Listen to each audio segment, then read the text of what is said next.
React state refers to the data or variables that determine a component's behavior and render information to the user interface.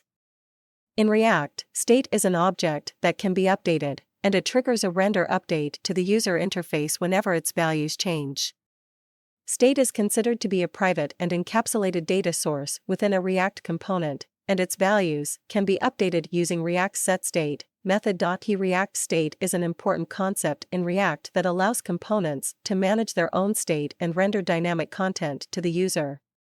The state is stored in an object and can be updated by calling the setState method. This mechanism helps to keep the component's data in sync with the UI and allows for reactive updates to the components.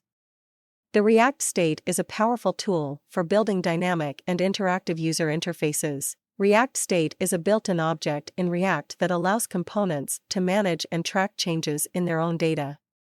React state is considered the single SAWRK